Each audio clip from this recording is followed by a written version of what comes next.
pas que vous êtes vraiment pas prêts là. Une plainte de l'équipementier Puma aurait été déposée contre la Fédération guinéenne de football. Là, vous allez me demander pourquoi. Pourquoi Puma aurait plainté contre la sélection guinéenne? La Guinée jouait sous faux maillot. Puma s'en est rendu compte et a porté plainte. Je le jure que c'est une dinguerie. On se rend pas compte. La Guinée, vous abusez, oui, c'est quoi ça? J'ai jamais vu ça de ma vie, même Gibraltar, même Liechtenstein, ils font pas ça. J'aurais compris si vous étiez vraiment une petite nation. Et là, c'est trop. Là, vous me dites qu'ils sont partis acheter des faux maillots Puma, qu'ils ont pensé que ça allait passer inaperçu. Puma, ils allaient pas s'en rendre compte. Ils vont pas se dire, on n'a pas fait des maillots pour la Guinée cette saison. Non, on en rigole. Franchement, c'est bon enfant. Mais pourquoi se compliquer la vie autant? Quand il existe des Kappa, des New Balance, certes pas autant grands sponsors que Puma, et Nike et Adidas et j'en passe. Et à un moment donné où vous galérez à trouver un contrat, c'était le meilleur à faire. Jusqu'à reprendre de l'ampleur un petit peu et essayer de chercher mieux par la suite. Mais là, franchement, se faire attaquer par Puma, pour cette raison, je sais pas les mots. Ah, j'aurais tout vu, moi. Là, ça devient très sérieux. Trop, c'est trop. Après l'affaire des Puma, il a encore un autre communiqué concernant U17 et on va lire ensemble. L'Union Ouest Africa de football zone AYOFA souhaite informer le grand public que les 3 équipes Guinée, Guinée-Bissau et Sierra Leone ont été disqualifiées du tournoi pour voir plus de 4 joueurs qui ont essuyé au texte IREM avant le tournoi. On fait appel conformément au règlement du tournoi. Par conséquent, après examen de l'appel, le département médical de la CAF a ordonné que tous les joueurs qui ont essuyé au texte doivent répéter d'une autre clinique identifiée par la CAF comme les premiers textes. Ces tests ont été effectués et les résultats envoyés par la CAF requalifient la Guinée-Bissau et la Sierra Leone. Toutefois, la Guinée reste disqualifiée et ces résultats présentent un nombre de joueurs inéligibles supérieur à la norme. Honnêtement, ça ne peut plus. Trop, c'est trop. Pourquoi toujours c'est nous? On n'a même pas encore fini l'affaire des faux piments et là maintenant, un autre sujet encore. Non, ces gens-là vraiment, ils ne sont pas prêts du tout. Ils ne sont pas du tout prêts. Dans tout ça, c'est nous les supporters qu'on souffre. Dans tout ça, c'est nous. Et là, ils n'ont rien à perdre. Non, trop, c'est trop. Trop, c'est trop. Vraiment. Moi, j'ai pas de mots. C'est bon. Est-ce que le volume est bon? Zermalala, la Guinée, il joue avec des faux maillots. Dites-vous, Puma, ils ont porté plainte parce que nous, la Guinée, on joue avec des faux maillots. Le maillot que je voulais acheter, je voulais l'acheter sur MaxiKit, mais en fait, la Guinée achète déjà les maillots sur MaxiKit. Il y a des chiens. Ils ont dit, ça veut dire on jouait pas sous Puma, on jouait sous Pumba. Et regardez le logo. Puma Bilakoro. Déjà, comment ça vous portez plainte même? En plus, le maillot, il est bien beau. Hein. Moi, je vous le dis. Moi, je voulais l'acheter en plus. Regardez sous Guirassy comment ça fait. Je vois tout le monde commence à nous faire. C'est pour ça, à un moment, je me suis dit, mais pourquoi on n'est plus avec Puma? C'est bizarre. Mais en vrai de vrai, c'était ça. On était sous faux maillot. En gros, là, si j'achète un maillot de la Guinée, un faux maillot, en mode c'est le même. De toute façon, moi, j'ai remarqué, hein, la Guinée, on a toujours des dingueries bizarres.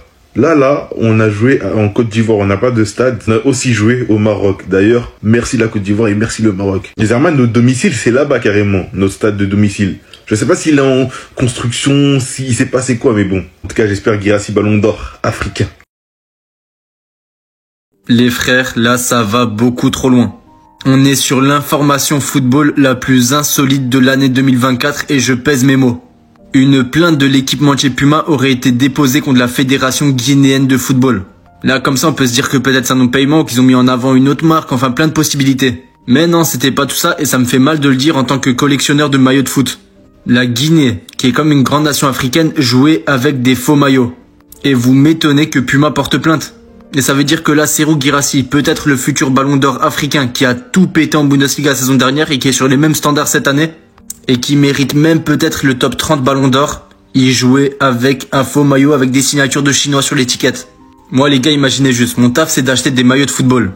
Un gars il me propose un maillot porté par la Guinée, je vais lui refuser parce que c'était un faux maillot.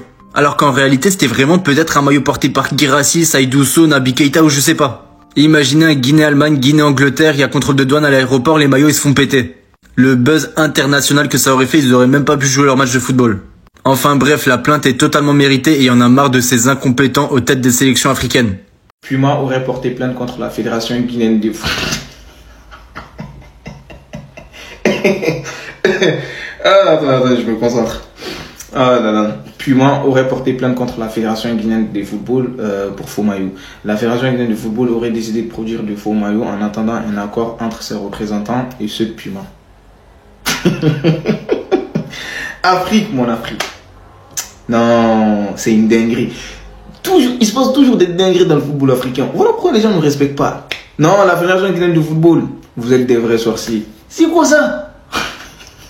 Donc si je comprends bien, Serhou Guirassy, le potentiel futur ballon d'or africain, a marqué un triplé avec des faux maillots. Des maillots qu'on trouve au marché de la Guinée à 10 000 francs guinéens. Non, incroyable, Guinée. Fallait faire comme le Mali. Alors, fallait choisir un équipementier local. Voyez, nous, on a Ernest. On n'a jamais ce genre de problème. Pas de problème, d'accord, tout ça. Non, nous, on est tranquille. Mais là, non. Eh la Guinée! Eh la Guinée! Eh! Ah! Une plainte de l'équipementier Puma aurait été déposée contre la Fédération guinéenne de football. Ah non! Eh! Je l'ai dit depuis le début. On a joué avec les maillots Puma pendant la CAN et Puma même ne savait même pas. Puma ne savait même pas. Eh! C'est la première fois depuis mon existence que j'entends ça. Peut-être que ça a dû arriver, hein, mais je suis pas au courant. C'est Puma qui porte plainte contre nous. Ouais. Eh, la Guinée. Ah! Ouais. Les dirigeants, vous en mettez plein les poches. La fédération guinéenne, qu'est-ce que vous faites? Le ministre des Sports, qu'est-ce que tu fais? De l'argent qui rentre. La CAF paye. Vous arrivez même pas à avoir un sponsor pour les maillots. Et vous doutez, vous pensez que l'équipe peut avancer. Vous pensez que certains joueurs vont vouloir venir jouer pour cette équipe. C'est pas possible. C'est pas possible. Ah! C'est bon, je suis dépassé. J'allume pas la machine cette fois-là. Ah! Les gars, c'est trop une dinguerie. J'ai juré, c'est trop une dinguerie. Ouais, donc ce continent-là, il va jamais évoluer. Bien évidemment que je dis ça pour rigoler, que je réduis pas une évolution à un port de maillot. Une plainte de l'équipementier Puma aurait été déposée contre la Fédération guinéenne de football. En vrai, là, on se dit, mais pourquoi? Qu'est-ce qui s'est passé? La Guinée, depuis le début, ils jouaient avec des maillots Puma, mais c'était des faux maillots. Parce qu'en soi, il n'y a jamais eu de réel contrat entre la Fédération guinéenne de football et Puma. Ça veut dire que depuis le début, là où on voyait des trucs en mode Puma va sortir ce maillot avec la Guinée, c'est faux. C'est-à-dire que l'équipe là jouait avec des faux maillots. Des maillots de Maxi-Kit, des maillots de Kagoogle ou Kagoul, je sais pas comment on dit. En mode là, il n'y avait pas d'autres sponsors. La Guinée, elle pouvait pas essayer de se mettre avec, je sais pas moi, un petit Adidas, un petit Kappa, un petit Nike, un petit truc comme ça. Je sais pas, genre les vieux sponsors, je les connais pas, mais un vieux sponsor en mode. Non. Fallait qu'elle aille porter des faux maillots et jouer avec. En plus, le pire, c'est qu'ils ont cru que ça allait passer inaperçu. En mode Puma, ils allaient pas se rendre compte, ils allaient pas se dire et ce maillot, il sort d'où? En sachant qu'il y a bien le gros logo Puma. Non, la Guinée, hein, vous êtes fort, vous êtes fort. En fait, ça me surprend pas. Ce qui m'aurait surpris, c'est de lire sur un communiqué ou quoi que la Guinée était en train de collaborer avec Puma pour l'édition d'un nouveau maillot ou d'un nouvel équipementier. Là, ça m'aurait surpris. Mais par contre, celle-là, ça m'étonne pas. Il n'y a qu'un seul pays sur cette planète Terre auquel pouvait arriver ce genre de truc en fait. C'est la Guinée. Une plainte aurait été déposée par l'équipementier Puma contre la Fédération guinéenne de football. Les gars, c'est une dinguerie. Et dites-vous que selon la source qui a publié cet article, que cela fait plus de 28 mois que la Guinée joue sous l'équipementier Puma sans être licencié. Les gars, c'est une dinguerie en fait. 28 mois, c'est quasiment 3 ans. Quasiment 3 ans. Et on va pas me dire que les responsables de cette fédération n'étaient pas au courant qu'ils étaient en train de jouer dans un faux. Parce que, voir sur l'Instagram des joueurs, ça se voit. 10 balles logo Puma. Et le pire dans tout ça, quand tu te rends dans la boutique Puma, tu écris la Guinée. Qu'est-ce qui sort? Désolé, nous n'avons pas trouvé aucun article correspondant à cet article. Les gars, c'est une dinguerie. On n'est pas répertorié. On n'est même pas répertorié. Et on se permet de faire déjà des trucs 3 ans. Maintenant, regardez le 448 000 € au total d'indemnité à devoir payer si jamais la plainte est s'avère. Mais c'est une dinguerie, les gars. 448 000 €, c'est quasiment le SMIC de notre PIB. En fait, c'est la moitié de notre PIB, désolé du terme. C'est une dinguerie. Et comme une mauvaise nouvelle ne vient jamais seule, voilà, la Guinée U17 a été disqualifiée du tournoi U17 UFOA. Pourquoi? Tout simplement parce que, regardez, beaucoup de cet effectif-là prétendent avoir 18 ans alors qu'ils en ont plus. Les tests IRM ont révélé que certains étaient des pères de famille, certains ils avaient 4 enfants en fait. Voilà, j'habite Dubaï, mais vous comprenez en fait, quand je dis 4 enfants. Voilà, il y a beaucoup qui sont là qui n'ont pas la tranche d'avoir 17 ans. Et du coup, le test l'IRM les a dévoilés, tout simplement, et on se fait éliminer, on se fait disqualifier.